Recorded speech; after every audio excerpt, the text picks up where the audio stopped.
Hey, what's going on, you guys? So in this video, I wanted to share with you guys one extremely useful tip, one action step that you guys can take to put yourself in a position to answer rhetorical synthesis questions correctly more often.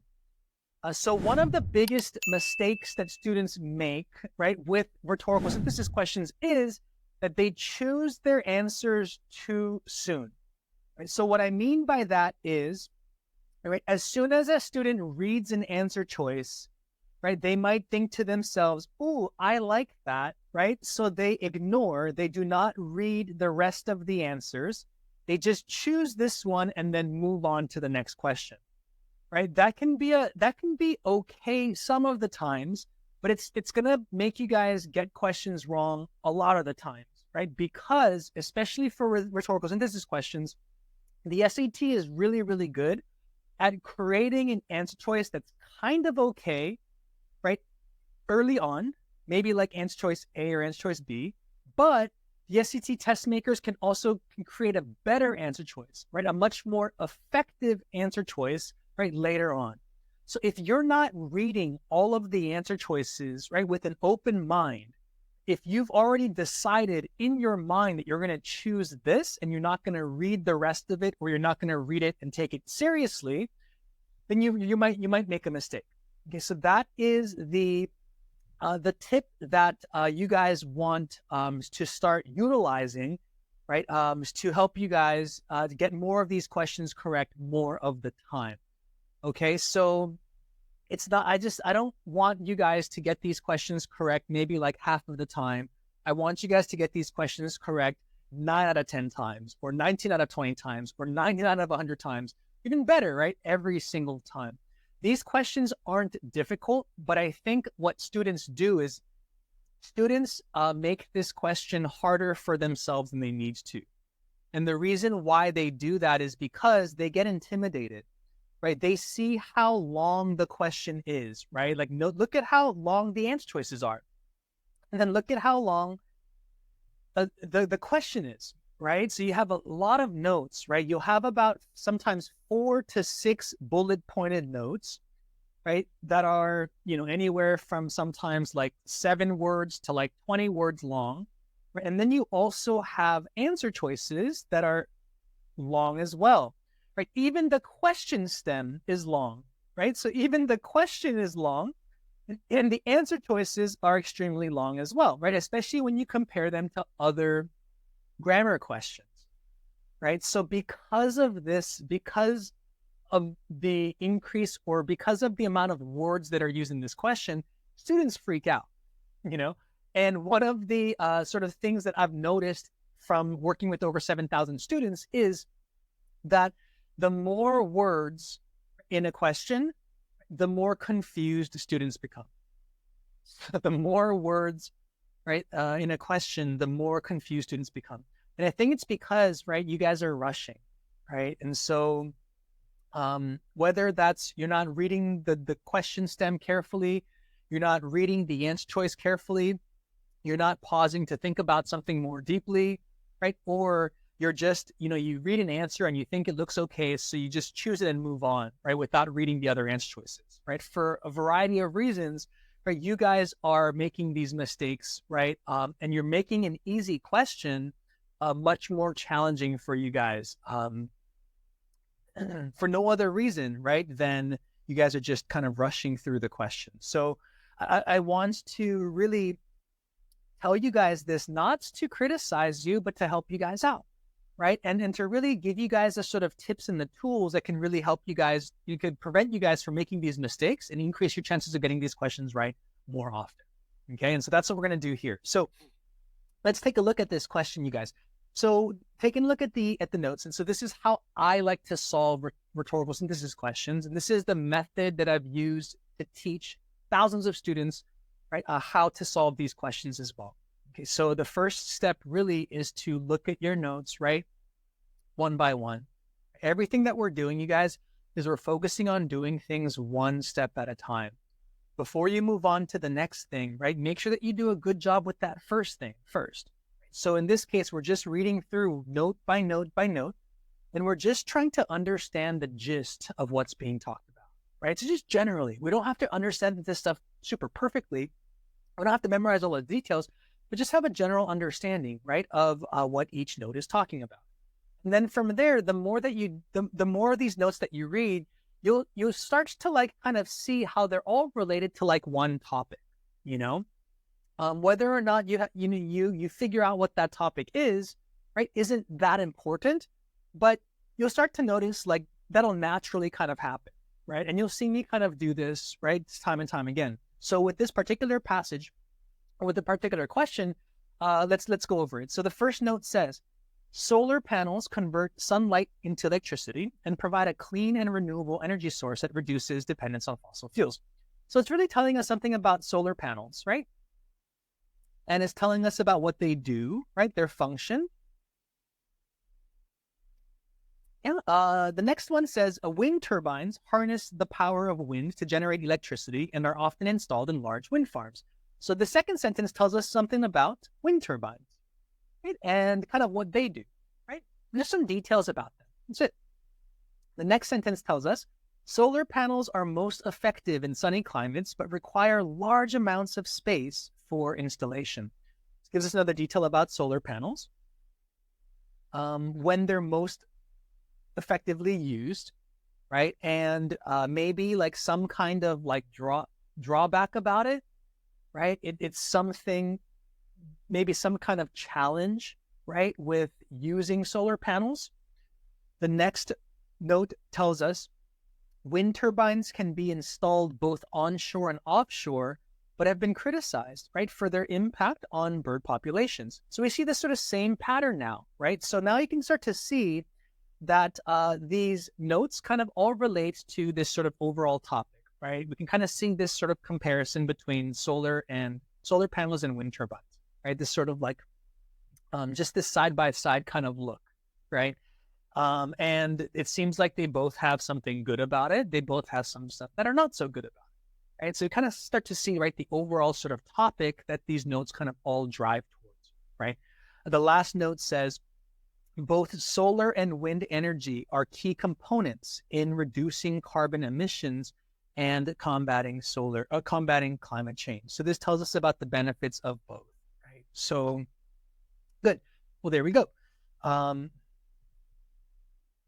so now what we can do is, this is where you guys, you want to make sure, right? You heard me talk about this in the last video. This is where you want to make absolutely sure that you clearly know what the goal is, right? That you have a firm understanding, right? That you have a firm understanding of what the goal is, right? That's laid out in this question step.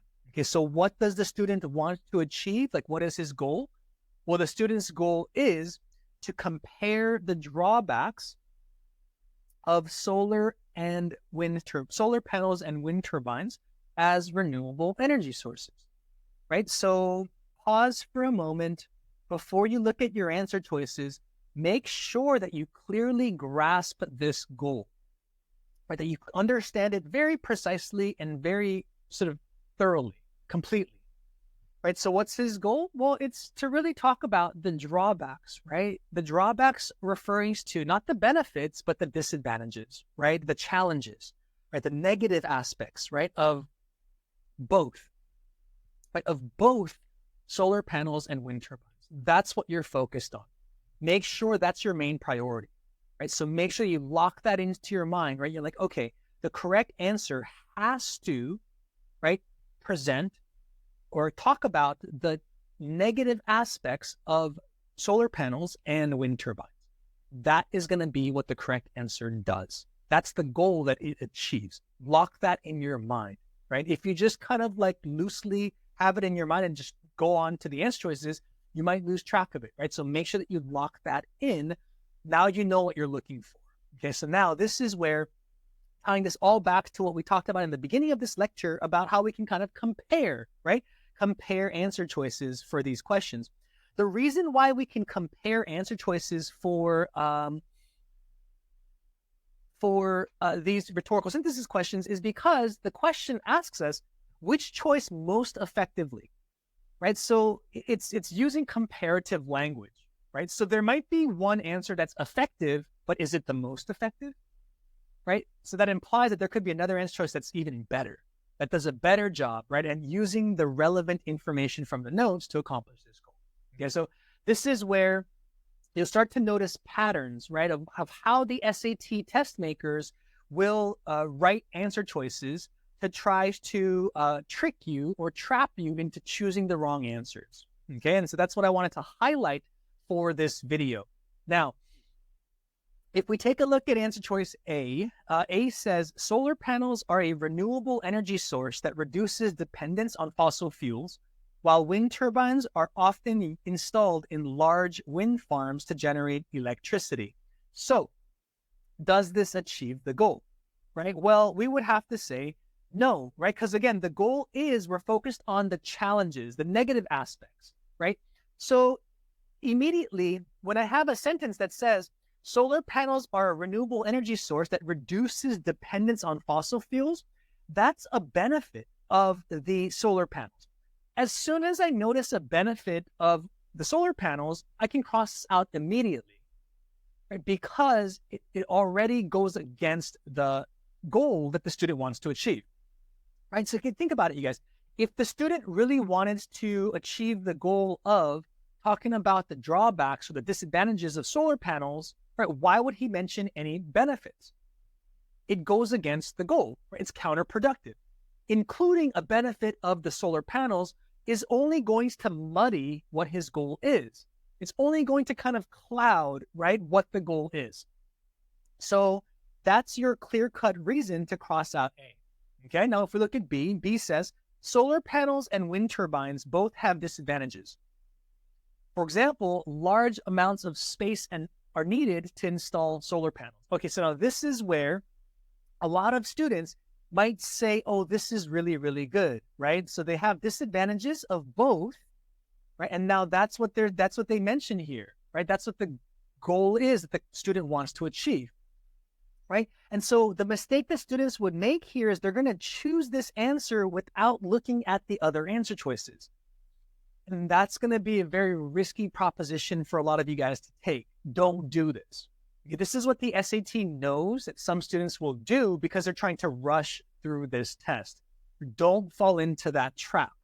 So the way that you want to avoid falling into this trap is you want to read the other answer choices, read the remaining answer choices while you keep an open mind, right? Don't just read over it with your mind already made up. So some students might just read C and D and be like, okay, I read it, but I like B. But they didn't really even give it a chance. They didn't consider it. Their mind was already made up.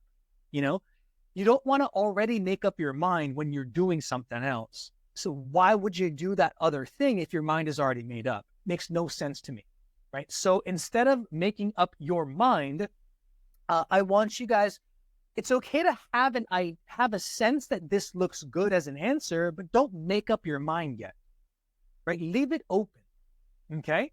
It's okay that you for sure crossed out A, but you'll be like, okay, well, B looks pretty good, but I'm going to just see if another answer choice is even better now. So this is where we can compare. And comparing is a very effective strategy for this particular question type. Not for all questions, but for this one in particular, because the answer choices are framed in that way, right? One might be better than another one because it's more effective. So keep that in mind, you guys. Yeah. So if we take a look at answer choice C now, what do we notice? C says, both solar panels and wind turbines contribute to reducing carbon emissions and combating climate change. So as soon as I notice this, I can cross it out. Now, why? Because again, why would the student mention any positive things about solar panels and wind turbines if his goal is to talk about the drawbacks? Right? Why would you talk about anything positive if your goal is to focus on the negative? Right? So this is where automatically you see that you're like, okay, not good. It brings up unnecessary information, right? That does not achieve the goal. It just makes it more confusing for a reader to understand what the goal is, right? That the student wants to achieve if they're reading C. Okay, so this is why you cross out C. And if we look at D, D says solar panels require significant space for installation, whereas wind turbines can negatively impact bird populations. Okay, so now, what do you notice? So now we have a good comparison, right? So let me just ask you guys this question. Which answer choice do you think is better? Which answer choice do you think does a more effective job at talking about the negative aspects of solar panels and wind turbines? Write that in the comment section below and tell me why you think that. So some of you guys might say, well, I think B does a better job because it has the word disadvantages, right? That's a mistake. Okay, we're not word matching, right? Just because it says disadvantages and disadvantages is a synonym of drawbacks doesn't make it the correct answer.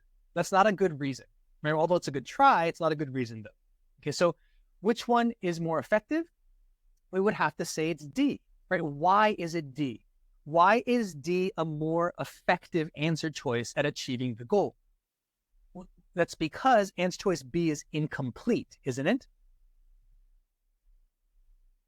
Answer choice B only talks about, right, only specifies the disadvantage of solar panels, right? Limited space. That is a drawback, right? But answer choice D mentions that as well, right? Solar panels require significant space for installation. So B and D both talk about a drawback of solar panels, but D goes one step further by talking about the negative aspect of wind turbines, whereas B doesn't. Right? B leaves out any information about wind turbines, right, in terms of their specific disadvantage or drawback, right? But D tells us that wind turbines can negatively impact bird populations, right? So isn't that a drawback? Isn't that a sort of disadvantage, right, or some kind of challenge with using this? You know, absolutely.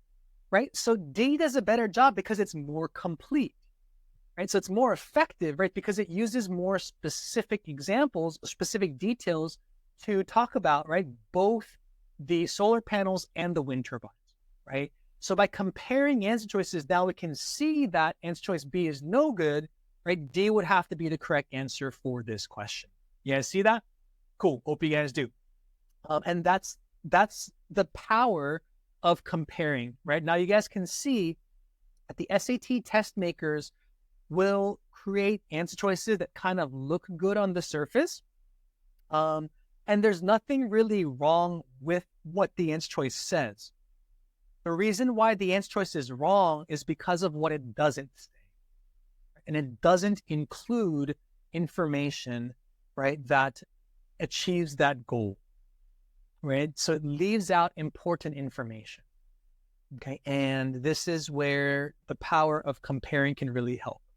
Right? So don't just make up your mind and say B is good, right, without considering the other answer choices. Right? Just always keep an open mind. And maybe B is going to be the best answer because the other answer choices aren't very good. But that, you know, you won't know that, right, until you actually consider the other answers. And I don't want you guys to be in a position where you're just taking a chance, right? You're not reading C and D or your mind is already made up, right? So you're closed off to the possibility of a better answer choice, right? And because that could lead to a decrease in your score. So this one tip has helped some students increase their scores by 20 or 30 points because it's helped them become more consistent answering these questions, right, on the test. Okay, so I hope this helped you guys out. In fact, please let me know in the comment section below, what is one thing that you learned today that was helpful for you in this lesson? Write that in the comment section below, you guys. And also tell me one thing that you want to learn, right? So what is one thing that you're kind of confused about or that you're just kind of curious about, that you want more information about? Write that in the comment section as well, because I like to read all of this stuff and I like to create videos, lessons based off of what you guys want to learn. So you guys can help me out in that way. Also, you guys, please subscribe to this channel to stay notified and up to date on new videos. Also, I'll be doing some special stuff for subscribers in the community. So it's another perk or benefit of subscribing. But also, really, the reason I want you guys to subscribe is, you know, subscribing will really help get this message out or these lessons out to other students, right? I know there's, so when I was living in Korea, I worked at the most expensive private academy in the whole city. And what that meant was that 99.9% of the people couldn't afford, right, to learn at this place. So I was working with only like the top 0.1% of people because they're the only ones who could afford it, right? And that was great. Like, these kids were amazing, and I was able to make an impact. But I want to make a bigger impact, right, at scale. And so I'm trying to give these to you guys, these lessons to you guys for free. And all I need in exchange is just your attention, your help, right? Liking the video, sharing the video, subscribing, just engaging with the community, because that is gonna, help this to get this word out to other students who need this stuff but can't afford it. So please, be a good citizen, and help out in that way. Plus, you guys, by doing this, it actually inspires me. It motivates me to work harder for you. Why? Because when I see those numbers going up, how does it make you feel? Right? It makes me feel really excited, right? Just to want to do better for you guys, to do more for you guys. So when I show up even better for you guys the next time, I'm like, man, I got to create even better videos, right? So I can help these guys out even more. So the better videos that I create, the better you guys are going to learn, right? Then the better you guys learn, right? The more you guys want to share, right? The more you guys share, right? The more people this goes out to. The more people it goes out to, right? The better I feel, right? The better I feel, the more motivated I want to help you guys out. And so we create this sort of virtuous upward cycle, right? Where we create this sort of synergy, this win-win-win synergistic effect, where we're all kind of benefiting from this interaction. So that is basically the sort of recipe that I'm trying to create here. And I need you guys' help to do that. And I think that's going to be it, you guys. So until next time, remember to always stay curious, never stop learning. All right, you guys got this, right? Take care. I'll see you guys soon.